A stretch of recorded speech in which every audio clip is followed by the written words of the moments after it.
Halo semuanya, selamat datang di pembahasan kita kali ini. Langsung aja ya, hari ini kita bakal ngebedah satu tulisan yang jujur aja luar biasa banget. Ini tuh sebuah cerita pendek, semacam perumpamaan modern dari pena motivasi. Judulnya Sandaran Masa Depan. Kalian tahu nggak apa yang paling gila dari tulisan ini? Panjangnya cuma sekitar 300 kata. Ya, 300 kata. Tapi maknanya, wah, bener-bener dalam banget sampai bisa ngebongkar habis cara kita mikir soal pola asuh anak selama ini. Jadi siap-siap ya, karena kita bakal ngelihat konsep parenting dari sudut pandang yang benar-benar beda dan menyegarkan.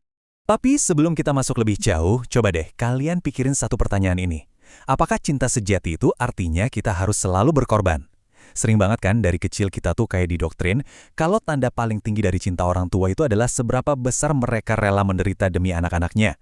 Tapi, apa iya pengorbanan tanpa batas ini tuh hal yang paling sehat buat dilakuin? Nah, ini dia nih, inti filosofis yang bakal kita kupas tuntas sekarang. Ini ngebawa kita ke bagian 1, mitos pengorbanan orang tua. Jujur aja, kita ini hidup di budaya yang kayaknya selalu nuntut, baik secara diam-diam atau terang-terangan, kalau orang tua yang baik itu harus bertingkah kayak seorang martir. Ada semacam ekspektasi sosial di mana orang tua itu wajar banget kalau nanggung rasa sakit, nahan lapar, atau ngelewatin kesulitan luar biasa cuma buat ngelindungin anaknya dari ketidaknyamanan sekecil apapun. Konsep orang tua martir ini udah mendarah daging banget. Tapi, lewat cerita pendek Sandaran Masa Depan ini, kita bakal ngeliat gimana konsep itu dibongkar pelan-pelan, nunjukin ke kita kalau ternyata ada loh cara yang jauh lebih baik buat mencintai anak kita. Lanjut ke bagian 2, kisah nyamut dan perlindungan. Di sini cerita mulai bergulir. Jadi ceritanya dimulai dari percakapan santai. Si anak baru pulang, terus nanya polos banget ke ibunya. Dia cerita kalau ibu temennya itu rela ngebiarin tangannya digigit nyamuk sampai kenyang, biar nyamuknya nggak gigit anaknya. Karena penasaran sama standar kasih sayang temennya ini, si anak pun nanya, apa ibunya bakal ngelakuin hal yang sama. Intinya, dia nanya, apakah ibu mau berkorban secara pasif demi ngelindungin aku dari rasa gatel? Nah, dengerin deh jawaban ibunya. Mengagetkan banget, tapi super tegas. Ibunya ini nggak kemakan sama romantisme pengorbanan buta kayak gitu. Dia cuma ketawa kecil dan bilang, tidak. Daripada menderita diam-diam, ibunya milih buat ngambil kendali penuh. Dia bilang dia bakal ngejar dan berburu nyamuk-nyamuk itu sepanjang malam. Dia nggak bakal ngebiarin siapapun terluka. Bukan cuma anaknya, tapi dirinya sendiri juga nggak boleh terluka. Gila, ini ngambarin dua pola pikir yang benar-benar bertolak belakang dengan sangat brilian. Di satu sisi, ada yang namanya pengorbanan pasif, menerima rasa sakit tanpa perlawanan, ngerasa itu bukti cinta. Tapi di sisi lain, kita ngelihat yang namanya pemberdayaan aktif. Sang ibu milih buat geser dari sekedar menahan penderitaan, jadi aktif ngehilangin akar masalahnya. Ini benar-benar pergeseran cara berpikir yang luar biasa kuat.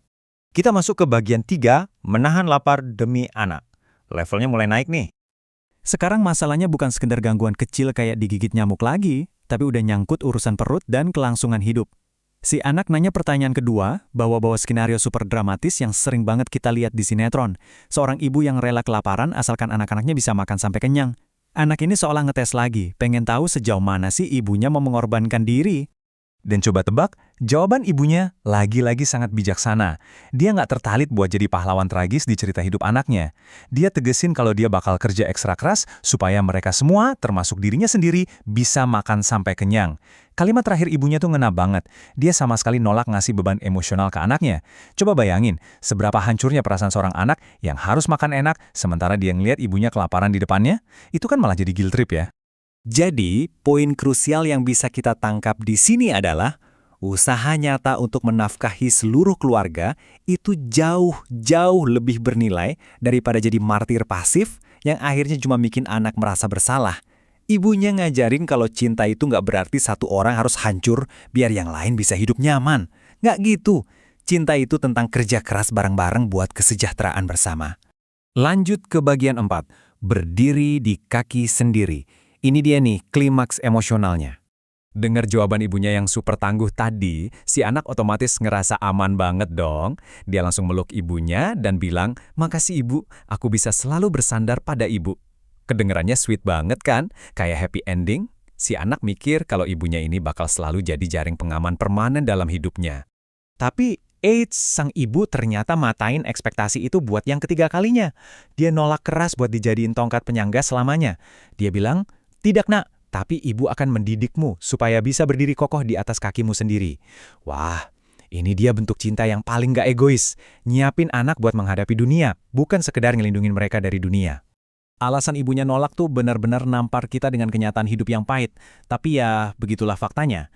Tujuan dari ngebangun kemandirian itu adalah supaya si anak nggak hancur berantakan pas ibunya udah nggak ada. Ibunya sangat sadar sama satu fakta absolut ini. Orang tua nggak mungkin hidup selamanya buat terus-terusan mendampingi anak mereka. Kalau kita rangkum ya, kita bisa lihat ada 3 tangga filosofi parenting dari sang ibu yang keren banget ini. Mulai dari melindungi secara aktif, naik ke memenuhi kebutuhan dasar dengan cara kerja keras, dan akhirnya sampai ke puncak paling tinggi, mendidik anak jadi manusia mandiri. Semuanya fokus ke tindakan nyata, bukan ke pengorbanan yang sia-sia. Sekarang kita masuk ke bagian 5, bahaya tempat bersandar. Setelah ngebongkar dialog ceritanya, Rinto Susanto, penulis cerita ini, ngajak kita mikir, dan ngelontarin pertanyaan yang benar-benar bikin jelek.